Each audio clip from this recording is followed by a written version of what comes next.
नमस्कार दोस्तों, स्वागत है आपका हमारे इस चैनल धूप धनुची आरती में। दोस्तों, आज मैं आपको सरस्वती पूजा के दिन विद्यारंभ आप किस प्रकार से करेंगे उस विधि के बारे में आपको बताने वाला हूँ। वैसे देखिए, सरस्वती पूजा में जैसे तो पूजन आदि होती है वो सब कुछ तो है ही, पर उसके साथ साथ ये एक बहुत विशेष विधि होता है विद्या आरंभ। यानी कि किसी बच्चे को आप स्कूल में भर्ती कराने से पहले जो है जो विधि आदि यानी कि उनके माँ सरस्वती के सामने, कई लोग गृह देवता के सामने भी ये विधि करते हैं। वैसे विद्या आरंभ विधि जो होता है माँ सरस्वती के सामने उन्हें अक्षर आदि जो है उनका लिखन होता है। मतलब पहली बार वो कलम को छूकर जो है कुछ लिखते हैं तो उसे ही विद्या आरंभ कहा जाता है। तो माँ सरस्वती की पूजा के दिन वसंत पंचमी के दिन जो है ये कार्य करना सबसे ज़्यादा शुभ माना जाता है और माना जाता है कि इस दिन अगर विद्या आरंभ की विधि की जाए तो इससे जो है अक्षय विद्या प्राप्ति होती है। यानी कि हमारे जो भी सारे अज्ञानता अविद्या जो है वो दूर होकर हमें जीवन में उच्चतम विद्या की ओर जो है हम आगे बढ़ते जाते हैं। मूल विषय यही है कि हमारे जीवन में जो है ना हम उच्च से उच्च विद्या को प्राप्त करें। विद्या केवल मात्र जो है वो नौकरी पाने का एक माध्यम नहीं होता है। ज़्यादातर लोगों ने अभी जो है विद्या को एक नौकरी पाने का माध्यम बना लिया है। पर विद्या या डिग्री, आजकल डिग्री हो गया है, विद्या का मतलब आजकल केवल डिग्री हो गया है।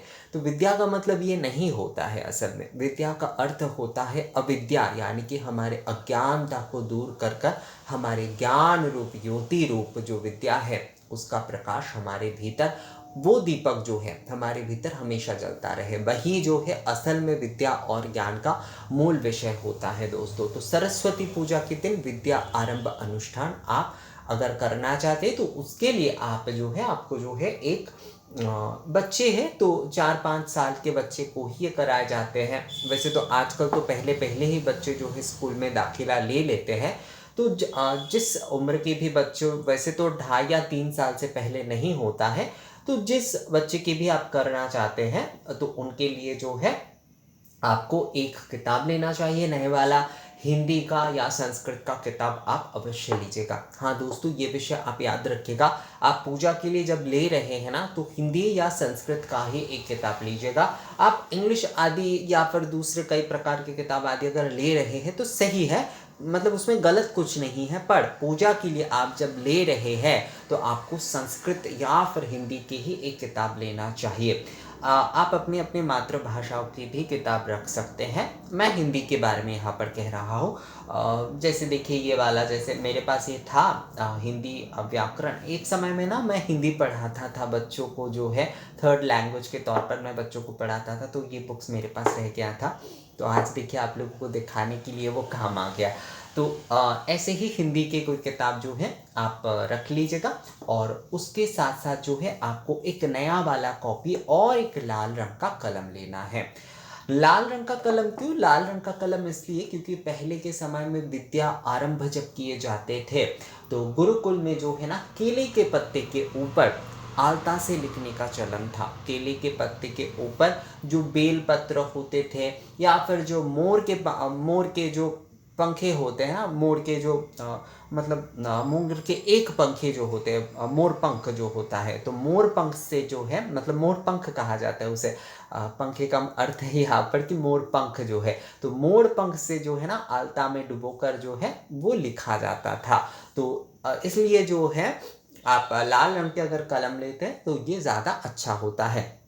विद्या आरंभ के दिन जो है तो आपको एक हिंदी या संस्कृत के या अपने अपने मातृभाषाओं की पुस्तक लेना है, एक नए वाले कॉपी लेना है और जो है आपको एक कलम जो है वो नए वाले अवश्य लेना है। लाल रंग का कलम जो है वो आपको एक नए वाले अवश्य लेना है दोस्तों। अब पेंसिल से भी बहुत लोग कराना चाहते हैं या फिर कराते हैं तो आप करा सकते हैं, उसमें समस्या नहीं है। पर लाल रंग का कलम जो है एक आप अवश्य खरीदिएगा। अगर आप पेंसिल से भी लिखा रहे हैं बच्चे को तो भी लाल रंग का कलम जो है वो एक अवश्य खरीद लीजिएगा। और उसके साथ साथ एक और विधि जो कि बहुत सारे लोग नहीं करते हैं वो ये है कि आप जब भी ये कार्य यानी कि विधि शुरू कर रहे हैं उससे पहले आपको दीपक प्रज्वलन करना है।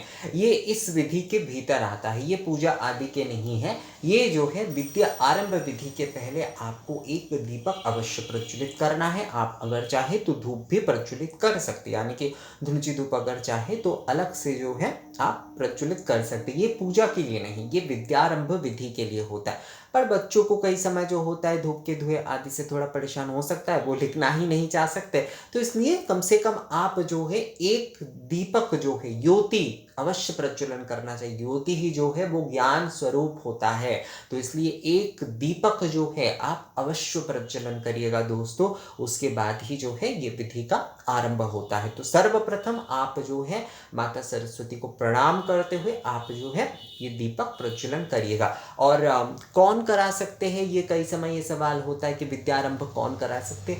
बच्चे की माँ करा सकते, बच्चे के पिता करा सकते, बच्चे के दादा दादी अगर है तो वो करा सकते, बच्चे के बड़े भाई अगर है तो वो करा सकते। सबसे श्रेष्ठ तो इसमें माँ होता है दोस्तों, क्योंकि माँ ही होती है। माँ जो है वो सबसे अच्छी गुरु होती है जीवन में, उनसे बढ़कर और कोई गुरु हो ही नहीं सकता। बच्चे के लिए जो है जीवन में सबसे बड़ी जो गुरु की भूमिका निभाते हैं जीवन भर जो है, बच्चे बड़े भी क्यों ना हो जाए, मतलब बच्चे जो है एक उम्र के बाद तो वो अपने भले बुरे समझने लगते, पर तब भी माँ जो है ना गुरु की तरह उन्हें रास्ते दिखाते हैं। तो इसलिए अगर माँ करती है बच्चे के विद्यारंभ की ये अनुष्ठान, तो इससे बढ़कर और कुछ हो ही नहीं सकता। तो जो लोग करेंगे, बच्चे और माँ दोनों को ही शुद्ध वस्त्र जो है, अगर नए वस्त्र होते तो बहुत अच्छा है, वरना धुले हुए अच्छे शुद्ध वस्त्र आप लोग पहन लीजिएगा। उसके बाद जो है दीपक प्रज्वलन करने के शुद्ध वस्त्र आदि में आप बैठ गए, दीपक प्रज्वलन आपने कर लिए। उसके बाद जो है आपको ये कलम जो है वो लेना है। कलम और बुक्स जो है उसे स्पर्श करते हुए जो कहना है कि ओम वाग दिव्यै नमः, ओम सरस्वती दिव्यै नमः, ये कहते हुए जो है प्रणाम करिए। और उसके बाद जो है आप कॉपी को जो है वो आप खोल लीजिए। कॉपी को खोलने के बाद उसके जो पहले पन्ने होंगे वहाँ पर आपको सर्वप्रथम क्या लिखना है ये मैं आपको बता रहा हूँ दोस्तों, ध्यान से लिखिएगा। ये विषय जो है सर्वप्रथम आप जो लिखेंगे वो आपको लिखना है श्री, वो आपको लिखना है श्री। ये श्री आपने लिखे। अब जो है इसके बाद जो है आपको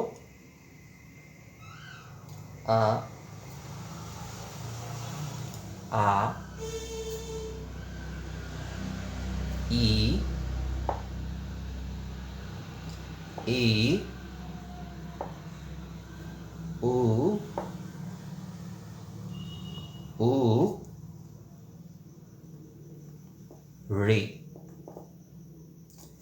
तो ये सप्त अक्षर जो है आपको लिखना ही है। ये सप्त अक्षर जो है आपको बच्चे को लिखाना चाहिए। अ से री तक जो है आपको बच्चे को लिखाना चाहिए। अगर आप आगे मान लीजिए लिखना चाहते कि ए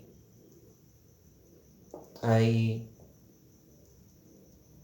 ओ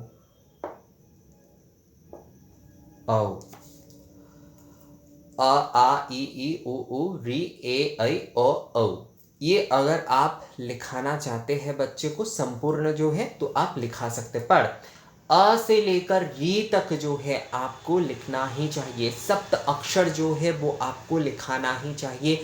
ये बात जो है बिल्कुल ध्यान में रखिएगा दोस्तों कि आपको अ से लेकर जो है री तक जो है ये सप्त अक्षर जो है वो आपको लिखना ही चाहिए। और सर्वप्रथम जब आप लिख रहे हैं तो श्री से शुरू करिएगा। ये देखिए, ये मैं थोड़ा पास में लाकर आप लोगों को दिखाता हूँ। सर्वप्रथम आपको जो है ये श्री लिखना है और उसके बाद अ आ ई उ री, ये जो है री तक कम से कम आपको लिखना ही होगा।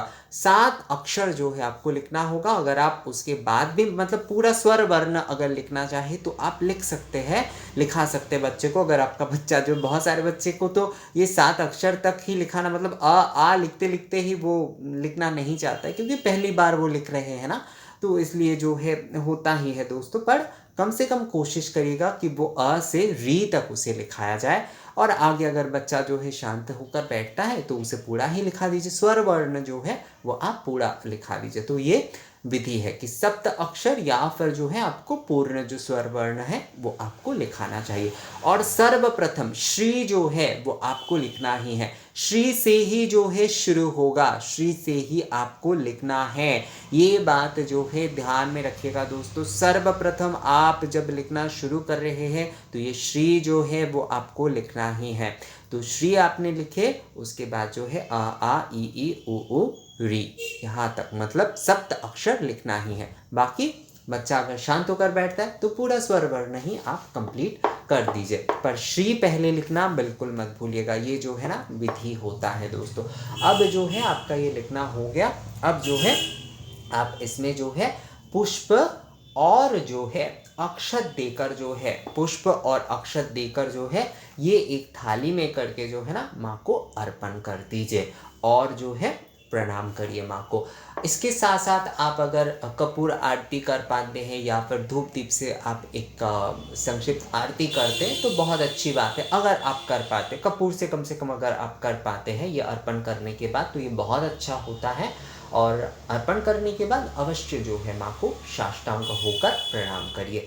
तो यही होता है विद्या आरंभ की विधि। इस प्रकार से ही जो है माँ हो, पिता हो, बच्चे के बड़े भाई हो, दादा दादी हो, कोई भी जो है वो बच्चे को विद्या आरंभ करा सकते हैं। पर माँ जो है यहाँ पर अगर माँ कराती है तो सबसे ज़्यादा श्रेष्ठ होता है ये कार्य जो है। तो इस प्रकार से ही आपको वसंत पंचमी यानी कि सरस्वती पूजा के दिन जो है ना माँ सरस्वती के सामने ये विद्या आरंभ कार्य करना है। ये कार्य जो है आपके जब षोडशोपचार निवेदन आदि विधि हो जाते हैं माँ के, षोडशोपचार हो, दशोपचार हो, मतलब उपचार निवेदन आदि आपका संपूर्ण होने के बाद जो है आपको ये विद्या आरंभ की विधि करना चाहिए। इसमें ध्यान इतना रखिएगा बस कि दीपक जो है वो सर्वप्रथम आपको प्रज्वलित करना ही है, और उसके साथ जब आप लिख रहे हैं तब जो है आपको श्री जो है वो आपको लिखना ही है सर्वप्रथम जो है। तो ये वीडियो आप लोगों को कैसा लगा दोस्तों? विद्या आरंभ के ऊपर, सरस्वती पूजा के दिन विद्या आरंभ के ऊपर ये वीडियो था। अगर ये वीडियो अच्छा लगा है तो इसे लाइक और शेयर ज़रूर कर दीजिएगा। और आपके वहाँ पर अगर किसी और पद्धति से विद्या आरंभ आदि के नियम हैं तो वो भी आप मुझे कमेंट्स करके या फिर मेल करके बता सकते। तो मिलते हैं आपसे अगली वीडियो में, तब तक के लिए नमस्कार।